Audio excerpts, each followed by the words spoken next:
ਇਹਦੇ ਕੋਲੇ 3-4 ਪਹਿਲਾਂ ਨਜਾਇਜ਼ ਪਿਸਟਲ ਸੀ, ਉਦੋਂ ਬਾਅਦ ਇਹਨੇ ਲਾਇਸੈਂਸ ਬਣਾਇਆ ਸੀ, ਉਦੋਂ ਪਹਿਲਾਂ ਇਹ ਨਜਾਇਜ਼ ਪਿਸਟਲ ਹੀ ਰੱਖਦਾ ਸੀਗਾ।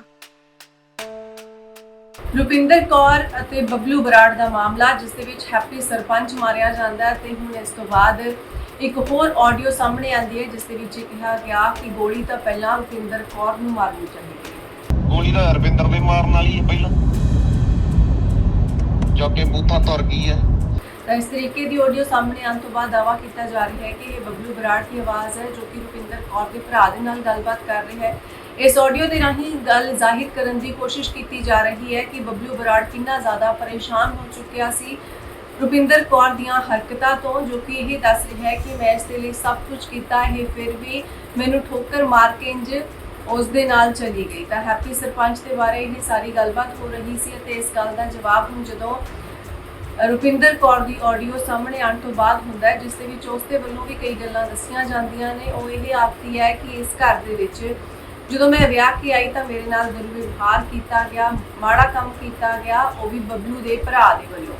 2013 ਤੋਂ ਇੱਕ ਦੂਸਰੇ ਨੂੰ ਜਾਣਦੇ ਸੀ, 2023 ਦੇ ਵਿੱਚ ਜਾ ਕੇ ਵਿਆਹ ਕਰਵਾਉਂਦੇ ਨੇ। ਸਕੂਲ ਟਾਈਮ ਦੀ ਇਹ ਦੋਸਤੀ ਪਿਆਰ ਦੇ ਵਿੱਚ ਬਦਲੀ ਅਤੇ ਫਿਰ ਸ਼ਾਨੋ ਸ਼ੌਕਤ ਦੇ ਨਾਲ ਵਿਆਹ ਕੀਤਾ ਗਿਆ। ਰੁਪਿੰਦਰ ਕੌਰ ਦਾ ਕਹਿਣਾ ਹੈ ਕਿ ਇਸ ਵਿਆਹ ਦੇ ਉੱਪਰ ਕਰੀਬ 60 ਤੋਂ 70 ਲੱਖ ਰੁਪਏ ਲਗਾਏ ਗਏ ਸੀ ਅਤੇ ਜਦੋਂ ਲੜਾਈ ਦੀ ਗੱਲ ਹੁੰਦੀ ਹੈ, ਤੋੜ ਵਿਛੋੜੇ ਦੀ ਗੱਲ ਹੁੰਦੀ ਹੈ, ਤਾਂ ਬਬਲੂ ਬਰਾੜ ਅਤੇ ਉਸ ਦੇ ਪਰਿਵਾਰ ਨੇ ਸਾਫ਼ ਇਨਕਾਰ ਕਰ ਦਿੱਤਾ ਕਿ ਅਸੀਂ ਵਿਆਹ ਦੇ ਉੱਪਰ ਲੱਗਿਆ ਹੋਇਆ ਕੋਈ ਵੀ ਪੈਸਾ ਨਹੀਂ ਮੋੜਨਾ। ਰੁਪਿੰਦਰ ਕੌਰ ਦੇ ਵੱਲੋਂ ਇਹ ਕਿਹਾ ਜਾ ਰਿਹਾ ਹੈ ਇੱਕ ਆਡੀਓ ਦੇ ਵਿੱਚ ਕਿ ਇਹ ਸਾਰਾ ਕੁਝ ਨਵੇੜਾ ਹੋ ਚੁੱਕਿਆ ਸੀ ਅਤੇ ਇਸ ਦੇ ਵਿੱਚ ਇਹੀ ਫੈਸਲਾ ਹੋਇਆ ਸੀ ਕਿ ਅੱਜ ਤੋਂ ਬਾਅਦ ਹੀ ਇੱਕ ਦੂਸਰੇ ਦੇ ਰਾਹ ਦੇ ਵਿੱਚ ਦੋਵੇਂ ਜਾਣੇ ਨਹੀਂ ਆਣਗੇ, ਦੋਵਾਂ ਨੂੰ ਇੱਕ ਦੂਸਰੇ ਤੋਂ ਕੋਈ ਮਤਲਬ ਨਹੀਂ ਹੋਵੇਗਾ। ਅਤੇ ਨਾਲ ਹੀ ਵਿਆਹ ਦੇ ਉੱਪਰ ਹੋਏ ਖਰਚੇ ਦੀ ਗੱਲ ਜਦੋਂ ਆਈ ਤਾਂ ਬਬਲੂ ਬਰਾੜ ਦੇ ਪਰਿਵਾਰ ਨੇ ਮਨਾ ਕਰ ਦਿੱਤਾ ਕਿ ਅਸੀਂ ਕੋਈ ਖਰਚਾ ਨਹੀਂ ਦੇਣਾ।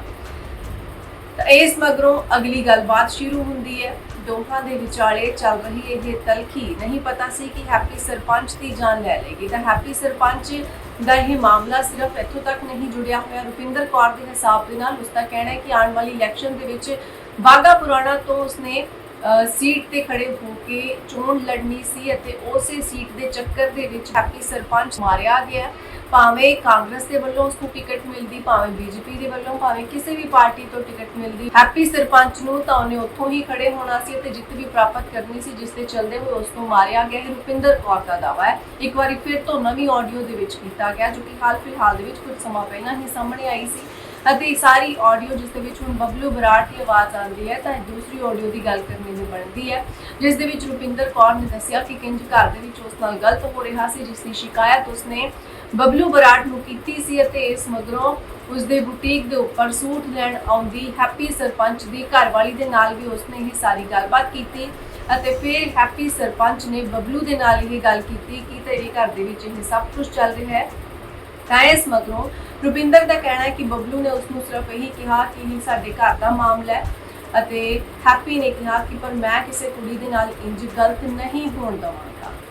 ਇਸ ਮਗਰੋਂ ਜਦੋਂ ਘੁੰਮ ਫਿਰ ਕੇ ਇਹ ਦੋਵੇਂ ਜਾਣੀਆਂ ਹੈਪੀ ਸਰਪੰਚ ਦੀ ਘਰਵਾਲੀ ਤੇ ਰੁਪਿੰਦਰ ਕੌਰ ਵਾਪਸ ਆਉਂਦੀਆਂ ਨੇ ਤਾਂ ਘਰ ਆਉਂਦੇ ਹੀ ਇਸ ਦੇ ਥੱਪੜ ਤੱਕ ਮਾਰਿਆ ਜਾਂਦਾ ਹੈ। ਭਰਾ ਦੇ ਵੱਲੋਂ, ਬਬਲੂ ਬਰਾੜ ਦੇ ਭਰਾ ਦੇ ਵੱਲੋਂ, ਜੋ ਕਿ ਜਰਿਆ ਨਹੀਂ ਗਿਆ ਸੀ ਰੁਪਿੰਦਰ ਕੌਰ ਦੇ ਵੱਲੋਂ ਤੇ ਜਰਦੀ ਵੀ ਉਹ ਕਿਉਂ, ਉਸਨੇ ਇਸ ਆਡੀਓ ਦੇ ਵਿੱਚ ਕਿਹਾ। ਨਾਲ ਹੀ ਉਸਨੇ ਇਹ ਵੀ ਕਿਹਾ ਕਿ ਜਦੋਂ ਮੈਂ ਬਬਲੂ ਬਰਾੜ ਨੂੰ ਇਸ ਦੇ ਬਾਰੇ ਗੱਲਬਾਤ ਦੇ ਵਿੱਚ ਦੱਸਿਆ ਤਾਂ ਉਸਨੇ ਕਿਹਾ ਫਿਰ ਕੀ ਹੋ ਗਿਆ, ਮੇਰਾ ਭਰਾ ਹੀ ਹੈ। ਜਿਹੜੀਆਂ ਵੀ ਗੱਲਾਂ ਘਰ ਦੇ ਵਿੱਚ ਹੋ ਰਹੀਆਂ ਸੀ ਉਹ ਦੱਸਣ ਤੋਂ ਬਾਅਦ ਰੁਪਿੰਦਰ ਕੌਰ ਦੇ ਵੱਲੋਂ ਸਭ ਤੋਂ ਵੱਡੀ ਗੱਲ ਇੱਥੇ ਇੱਕ ਆਖ ਦਿੱਤੀ ਗਈ ਕਿ ਜੇਕਰ ਇੰਨਾ ਹੀ ਅਣਖੀ ਸੀ ਬਬਲੂ ਬਰਾੜ ਤਾਂ ਸਭ ਤੋਂ ਪਹਿਲਾਂ ਆਪਣੇ ਭਰਾ ਨੂੰ ਮਾਰਦਾ ਕਿਉਂਕਿ ਉਹ ਗਲਤ ਕਰ ਰਿਹਾ ਸੀ। ਉਸ ਮਗਰੋਂ ਉਹ ਹੈਪੀ ਸਰਪੰਚ ਬਣ ਜਾਂਦਾ, ਫਿਰ ਮੇਰੇ ਵੱਲ ਆਉਂਦਾ।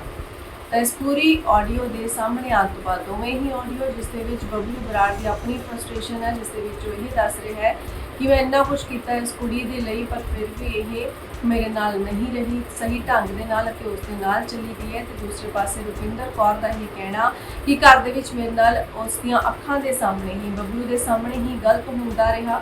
ਮੈਂ ਉਸ ਨੂੰ ਕਿੰਨੀ ਵਾਰ ਸ਼ਿਕਾਇਤ ਵੀ ਕੀਤੀ ਪਰ ਉਸਨੇ ਇਹ ਸਾਰਾ ਮਸਲਾ ਹੱਲ ਨਾ ਕਰਦੇ ਹੋਏ ਉਲਟੇ ਸਿੱਧੇ ਜਵਾਬ ਦਿੱਤੇ ਨੇ ਕਿ ਉਹ ਮੇਰਾ ਭਰਾ ਸੀ, ਫਿਰ ਕੀ ਹੋ ਗਿਆ, ਜਿੱਦਾਂ ਕਰ ਵੀ ਲਿਆ ਗਿਆ। ਅਤੇ ਫਿਰ ਗੱਲ ਇੰਨੀ ਲੜਾਈ ਤੱਕ ਵੱਧ ਗਈ ਕਿ ਦੋਹਾਂ ਨੇ ਅਲੱਗ ਹੋਣ ਦਾ ਫੈਸਲਾ ਕਰ ਲਿਆ ਸੀ। 2013 ਤੋਂ ਬਣਿਆ ਹੋਇਆ ਇਹ ਆਪਸ ਦਾ ਰਿਸ਼ਤਾ ਜਾਣ ਪਛਾਣ ਦਾ ਤੇ ਬਾਅਦ ਦੇ ਵਿੱਚ ਵਿਆਹ ਦਾ ਰਿਸ਼ਤੇ ਵਿੱਚ ਇਹ ਸਾਰਾ ਕੁਝ ਬਦਲ ਚੁੱਕਿਆ ਸੀ। ਪਰ ਹੁਣ ਨਫ਼ਰਤ ਇੰਨੀ ਜ਼ਿਆਦਾ ਹੋ ਗਈ ਸੀ ਕਿ ਉਹ ਇੱਕ ਦੂਸਰੇ ਦੀ ਗੱਲਾਂ ਤੋਂ ਪਰੇਸ਼ਾਨ ਹੋ ਗਏ ਅਤੇ ਅਲੱਗ ਹੋਣਾ ਚਾਹੁੰਦੇ ਸੀ। ਅਲੱਗ ਹੋਣ ਦੇ ਲਈ ਰਾਜ਼ੀਨਾਮਾ ਤੱਕ ਹੋ ਚੁੱਕਿਆ ਸੀ ਦੋਹਾਂ ਦੇ ਵਿਚਾਲੇ।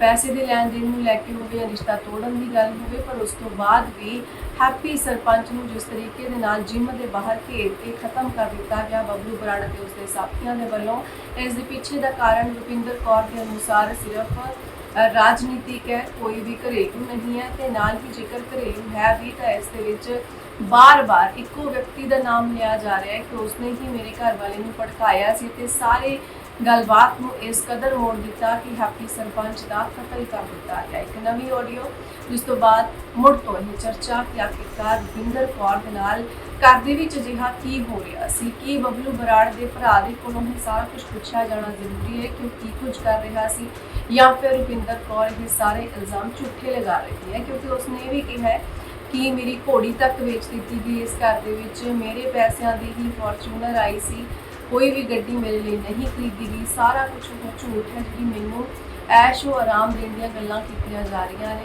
ਪਰ ਇੱਕ ਪਿਆਰ ਦਾ ਰਿਸ਼ਤਾ ਸੀ ਇਹ ਜਿਸ ਨੂੰ ਕਿ ਵਿਆਹ ਦੇ ਵਿੱਚ ਬਦਲਿਆ ਗਿਆ ਦੋਹਾਂ ਦੇ ਵੱਲੋਂ, ਪਰ ਇਸ ਦਾ ਅੰਤ ਇੰਨਾ ਮਾੜਾ ਹੋਇਆ ਕਿ ਰੁਪਿੰਦਰ ਕੌਰ ਨਾਮ ਦੀਆਂ ਕੁੜੀਆਂ ਨੂੰ ਲੈ ਕੇ ਵੀ ਲੋਕ ਹੁਣ ਤੰਜ ਕੱਸਣ ਲੱਗ ਪਏ ਨੇ। ਇੱਕ ਤੋਂ ਬਾਅਦ ਇੱਕ ਸਾਹਮਣੇ ਆਉਂਦਾ ਹੀ ਕੇਸ, ਪਰ ਇੱਥੇ ਰੁਪਿੰਦਰ ਕੌਰ ਦਾ ਕਹਿਣਾ ਸੀ ਕਿ ਸੋਸ਼ਲ ਮੀਡੀਆ ਦੇ ਉੱਪਰ ਹਵਾ ਹੀ ਇਹੋ ਜਿਹੀ ਚਲਾ ਦਿੱਤੀ ਗਈ ਕਿ ਇੱਕ ਪਾਸਾ ਹੀ ਦੇਖਿਆ ਗਿਆ ਤੇ ਉਸ ਨੂੰ ਇੰਨਾ ਬਦਨਾਮ ਕਰ ਦਿੱਤਾ ਗਿਆ ਕਿ ਹੁਣ ਘਰ ਤੋਂ ਨਿਕਲਦੇ ਹੋਏ ਵੀ ਡਰ ਲੱਗਦਾ ਹੈ। ਪਰ ਦੂਸਰੇ ਪਾਸੇ ਬਬਲੂ ਬਰਾੜ ਦੀ ਉਹ ਇਮੋਸ਼ਨਲ ਆਡੀਓ ਜਿਸ ਦੇ ਵਿੱਚ ਉਹ ਵਾਰ-ਵਾਰ ਇਹ ਆਖ ਰਿਹਾ ਹੈ ਕਿ ਮੈਂ ਇਹਦੇ ਲਈ ਸਭ ਕੁਝ ਕੀਤਾ ਪਰ ਫਿਰ ਵੀ ਇਹਨੇ ਮੇਰੇ ਨਾਲ ਇੰਜ ਕੀਤਾ ਹੈ।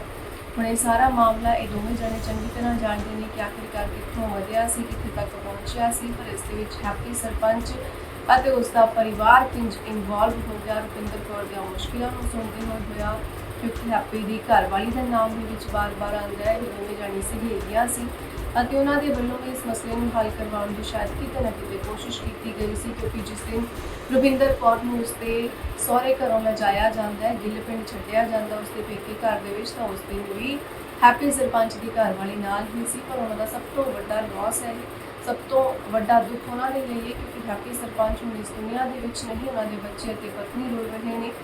ਬਬਲੂ ਬਰਾੜ ਜੇਲ੍ਹ ਦੇ ਵਿੱਚ ਹੈ ਤੇ ਰੁਪਿੰਦਰ ਕੌਰ ਸਮੇਤ ਬਬਲੂ ਦੀਆਂ ਸਾਹਮਣੇ ਆ ਰਹੀਆਂ ਹੁਣ ਤੱਕ ਆਡੀਓਜ਼ ਜਿਸ ਦੇ ਵਿੱਚ ਦਾਅਵਾ ਕੀਤਾ ਜਾ ਰਿਹਾ ਹੈ ਕਿ ਇਹ ਆਪਸੀ ਕਲੇਸ਼ ਦੇ ਕਾਰਨ ਹੀ ਸਭ ਕੁਝ ਹੋਇਆ, ਪਰ ਵਿੱਚ ਹੈਪੀ ਸਰਪੰਚ ਦਾ ਇੱਕ ਖਾਸ ਰੋਲ ਸੀ। ਤੇ ਉਹ ਕਹਿੰਦੇ ਤੁਸੀਂ ਕਰੋ ਕੀ ਕਰਦੇ ਹੋ? ਬਾਈ ਬਣ ਕੇ ਘਰੇ ਜਾ ਵੜਾ ਤੂੰ ਕਿ ਡੈਡੀ ਤੂੰ ਵੀ ਸਿੱਧਾ ਵੀ ਮੈਨੂੰ ਬੋਲ ਕੇ ਗਏ ਆ, ਕਹਿੰਦਾ ਚੱਲ ਵੀ ਤੂੰ ਕੀ ਕਰ ਲੇਗਾ, ਮੇਰੇ ਸੁਣੀ ਗਿਆ ਕੀ ਕਹਿ ਕੇ ਗਏ ਆ। ਹਾਂ ਸਿੱਧਾ ਇਹ ਵੀ ਸਾਡੇ ਨਾਲ ਧੱਕੇ ਨਾਲ ਬਾਹ ਕੇ ਲੈ ਗਏ ਉਹ। ਦੱਸੋ ਵੀ ਕੀ ਕਰਨਾ ਵਾ? ਬਾਈ ਬਣ ਕੇ ਜਾਂਦਾ ਆ, ਕਹਿ ਨਹੀਂ ਮੈਂ ਜਾਣਾ ਹੀ ਆ, ਘਰੇ ਹੀ ਜਾਣਾ ਮੈਂ ਸਿੱਧਾ ਉੱਥੇ। ਹਾਂ ਤੂੰ ਕਿ ਮੈਂ ਘਰੇ ਲੈ ਕੇ ਆਉਂਦਾ ਹੀ, ਘਰੇ ਨਹੀਂ ਆਈ, ਉਹ ਤੇ ਮੁੰਡਿਆਂ ਦੇ ਨਾਲ ਬਹਿ ਕੇ ਦੌੜ ਗਈ। ਬਸ ਠੀਕ ਆ, ਮੈਂ ਤੁਹਾਨੂੰ ਤਾਂ ਦੱਸਣਾ ਸੀਗਾ ਬਾਈ, ਤੂੰ ਵੀ ਸਾਰਾ ਕੁਝ ਸੁਣ ਹੀ ਲਿਆ, ਕੀ ਕੁਝ ਬੋਲੇ ਆ ਉਹ, ਕੀ ਕੁਝ ਹੋਇਆ ਉੱਥੇ। ਸਾਰਾ ਕੁਝ ਸੁਣ ਲਿਆ ਮੈਂ, ਕੀ ਕੋ ਕਿਹਾ ਉਹਨੇ।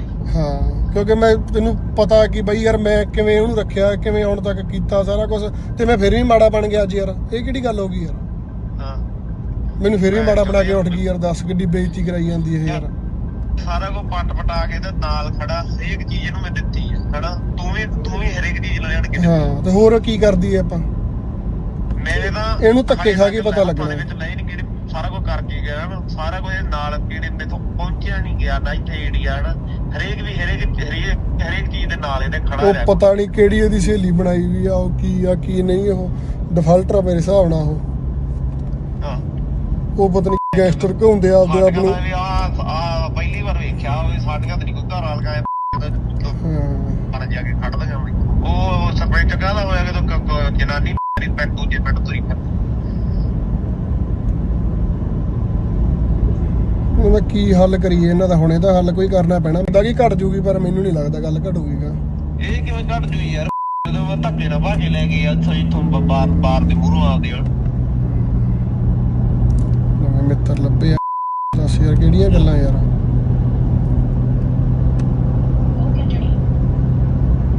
ਗੋਲੀ ਤਾਂ ਰਵਿੰਦਰ ਦੇ ਮਾਰਨ ਵਾਲੀ ਹੈ ਪਹਿਲਾਂ, ਜੋ ਕਿ ਬੂਥਾ ਤੁਰ ਗਈ ਹੈ। ਤੂੰ ਕਿ ਡੈਡੀ ਤੂੰ ਵੀ ਸਿੱਧਾ ਵੀ ਮੈਨੂੰ ਬੋਲ ਕੇ ਗਏ ਆ, ਕਹਿੰਦਾ ਚੱਲ ਵੀ ਤੂੰ ਕੀ ਕਰ ਲੇਗਾ, ਮੇਰੇ ਸੁਣੀ ਗਿਆ ਕੀ ਕਹਿ ਕੇ ਗਏ ਆ। ਹਾਂ ਸਿੱਧਾ ਇਹ ਵੀ ਸਾਡੇ ਨਾਲ ਧੱਕੇ ਨਾਲ ਬਾਹ ਕੇ ਲੈ ਗਏ ਉਹ। ਦੱਸੋ ਵੀ ਕੀ ਕਰਨਾ ਵਾ? ਬਾਈ ਬਣ ਕੇ ਜਾਂਦਾ ਆ, ਕਹਿ ਨਹੀਂ ਮੈਂ ਜਾਣਾ ਹੀ ਆ, ਘਰੇ ਹੀ ਜਾਣਾ ਮੈਂ ਸਿੱਧਾ ਉੱਥੇ। ਹਾਂ ਤੂੰ ਕਿ ਮੈਂ ਘਰੇ ਲੈ ਕੇ ਆਉਂਦਾ ਹੀ, ਘਰੇ ਨਹੀਂ ਆਈ, ਉਹ ਤੇ ਮੁੰਡਿਆਂ ਦੇ ਨਾਲ ਬਹਿ ਕੇ ਦੌੜ ਗਈ।